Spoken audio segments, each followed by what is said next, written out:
नमस्कार दोस्तों, मैं हूं आपके साथ अरविंद। हिंदी की एक प्रसिद्ध कहावत, घर का जोगी जोगना आन गांव का सिद्ध। 4 जून से पहले हमारे यशस्वी प्रधानमंत्री नरेंद्र मोदी अपने देश में जोगी हुआ करते थे। उनका बड़ा जोग हुआ करता था। आदरणीय सभापति जी, देश देख रहा है, देश देख रहा है, एक अकेला कितनों को भारी पड़ रहा है, एक अकेला कितनों को भारी पड़ रहा है। राहुल ने सर जो ये अमीरी गरीबी की बात की, कौन राहुल? आपको जनता नकार दे रही है, आपको हटा रही है, आपका खाता बंद कर रही है और आप रोना यहां रो रहे हो। एनडीए का 400 पार करना पक्का हो चुका है। कांग्रेस पार्टी मान्य विपक्ष भी बन नहीं पाएगी। उसके लिए उनके शहजादे की उम्र से भी कम सीटें मिलने वाली है। मगर 4 जून को जब लोकसभा चुनावों के नतीजे हमारे सामने आए और मोदी जी टाइम फिर से साबित हुए। 2.5 घंटे तक देश के प्रधानमंत्री का गला घोंटने का, उनकी आवाज को रोकने का, उनकी आवाज को दबाने का लोकतांत्रिक परंपराओं में कोई स्थान नहीं हो सकता है और इसका कोई पश्चाताप तक नहीं, दिल में दर्द तक नहीं। 240 का आंकड़ा छू सके, बहुमत का आंकड़ा नहीं पा सके। ऐसे में उन्होंने तय कर लिया, अपने देश में करने के लिए अब ज्यादा कुछ बचा नहीं है। और वैसे भी भ्रष्टाचार के बड़े बड़े आरोप मुझ पर लगते रहे हैं और आने वाले दिनों में भी भ्रष्टाचार के तमाम मामले मेरे सामने खुलेंगे। सेबी का मामला खुलेगा और ये तो इतना बड़ा तगड़ा मामला है कि मोदी जी इसकी लपेट में पूरी तरह आ चुके हैं। हम प्रधानमंत्री से पूछना चाहते हैं कि आप जब माधवी जी को सेबी का प्रमुख बना रहे थे, क्योंकि बनाया किसने? प्रधानमंत्री और गृह मंत्री ने बनाया। एसीसी, ये 2 लोग हैं, ये मैं बार बार नाम लेता हूं, चेहरा भी दिख रहा है आपको, पहचाना हुआ चेहरा है। ये 2 लोग एसीसी में थे, हैं। इन्होंने सेबी की चेयरपर्सन को इलेक्ट किया, बनाया, अपॉइंट किया, इलेक्ट नहीं अपॉइंट किया।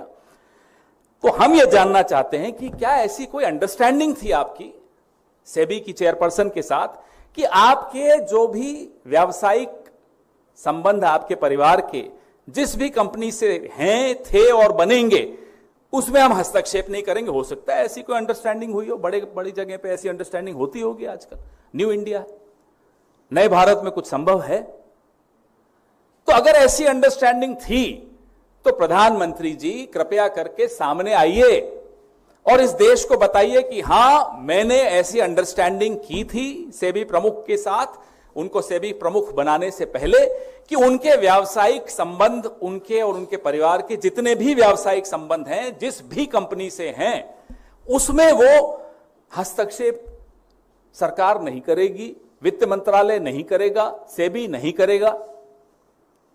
कभी सुना है आपने? एक के बाद एक कॉन्फ्लिक्ट ऑफ इंटरेस्ट सामने आता चला जा रहा है। प्रधानमंत्री चुप है और बाहर जाके बड़ी बड़ी बातें करते हैं इंडिया में इन्वेस्टमेंट्स की। कौन गंभीरता से लेगा? आपने खुद किस तरह के व्यक्ति को एक रेगुलेटरी बॉडी का प्रमुख बनाया है? उनके, जैसे अंग्रेजी में कहते हैं, स्केलेटन्स कितने निकलते चले आ रहे हैं उनके कबर्ड से, रोज निकल रहा है। अभी तो कबर्ड का एक दराज खुला है, कबर्ड में बहुत सारे दराज हैं, दराजों में बहुत सारे स्केलेटन्स हैं, लेकिन कोई जवाब नहीं प्रधानमंत्री को। हम ये भी जानना चाहते हैं कि क्या माधवी जी से पहले और भी लोग अलग अलग रेगुलेटरी बॉडीज में बनाए थे? हमारी सरकार के वक्त भी बनाए थे। कई उदाहरण हैं, मेरी प्रेस रिलीज में मैं आपको उदाहरण भी दूंगा। उन्होंने अपने शेयर्स किसी ट्रस्ट को दे दिए, रेगुलेटरी बॉडी में आने से पहले डिक्लेयर किए क्या क्या उनके व्यावसायिक संबंध थे, क्या क्या उनके इंटरेस्ट थे, वो उन्होंने उसका पहले पूरा निपटान करने के बाद रेगुलेटरी बॉडी में आए। यहां तो आप रेगुलेटरी बॉडी में हैं, आपके पास इनसाइडर इंफॉर्मेशन है, हर कंपनी की आप लेखा जोखा रखती हैं, सब कुछ जानती हैं, और आप ही उन कंपनीज में इतना आपके व्यावसायिक संबंध है उन कंपनी से, ये कैसे संभव हो सकता है? इसलिए वो आन गांव का सिद्ध अपने आप को साबित करने में लग गए हैं।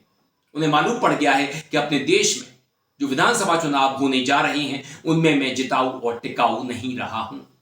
मेरी इन चुनावों में कोई डिमांड नहीं है, मुझे कोई देखना सुनना नहीं चाहता। मेरी इन चुनावों में हार होने जा रही है। ऐसे में क्यों ना मैं विश्व गुरु बनने की कोशिश करूं। वैसे भी उनके अंधभक्त उन्हें विश्व गुरु विश्वमित्र कहा ही करते हैं। और लोकसभा चुनावों के दौरान एक विज्ञापन बड़ा मशहूर हुआ था। मोदी जी ने यूक्रेन में युद्ध जो रुकवाया था।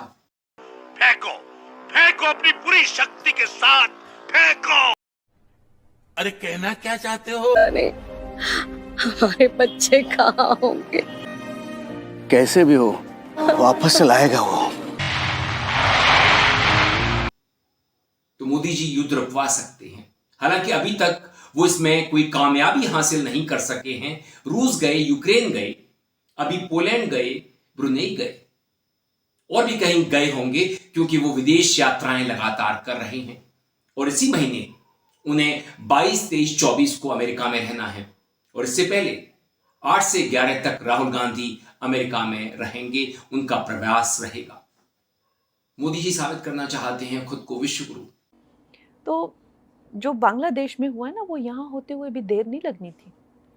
अगर हमारे इतने शीर्ष नेतृत्व जो हमारे इतने सशक्त नहीं होते, यहाँ पे जब फार्मर्स प्रोटेस्ट हुए, वहाँ पे लाशें लटकी थी, वहाँ पे रेप हो रहे थे।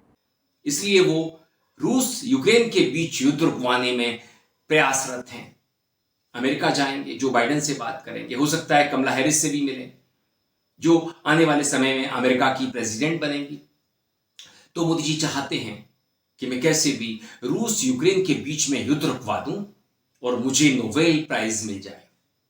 अपने देश में तो करने के लिए कुछ बचा नहीं है, इतना बदनाम जो हो चुका हूं। और चुनावों में जो मैं जिताऊ टिकाऊ हुआ करता था, वहां मुझे कोई टकासेर पूछ नहीं रहा है। इसलिए अब मोदी जी खुद को विश्व गुरु साबित करना चाहते हैं, आन गांव का सिद्ध। तो क्या मोदी जी आन गांव का सिद्ध साबित हो सकेंगे? क्या रूस यूक्रेन के बीच में वो युद्ध रुकवा सकेंगे? क्योंकि लोकसभा चुनावों के दौरान विज्ञापनों में तो सब कुछ झूठ हमने देखा था कि मोदी जी ने रूस यूक्रेन का युद्ध रुकवा दिया था। घड़ी की सुई थम गई थी और हमारे बच्चे जो विदेश में पढ़ाई कर रहे थे यूक्रेन में, उन्हें भारत वापस लाने का श्रेय मोदी जी को चला गया था, भले ही झूठ ही सही। तो इस बार मोदी जी वास्तव में युद्ध रुकवा पाएंगे। इसके लिए आप समय का इंतजार कीजिए, क्योंकि समय बड़ा बलवान होता है। और अगर मोदी जी ने ऐसा कुछ कर लिया तो अपने देश में अंधभक्त हमें छोड़ेंगे नहीं, गोदी मीडिया हमें बख्शेगा नहीं। वो तुरंत राम मोदी जी के नाम का जाप करने लग जाएगा कि देखिए, मोदी जी अपने देश में भले ही फ्लॉप शो साबित हुए हों, मगर उन्होंने रूस यूक्रेन का युद्ध रुकवा दिया। मोदी जी विश्व गुरु हैं, विश्व मित्र हैं, वो विश्व आत्मा हैं। और मैं तो कहता हूं मोदी जी पुरुष ही नहीं है। अरे आप चौंकिए मत, वो महापुरुष है, महापुरुष है, महापुरुष। नमस्कार।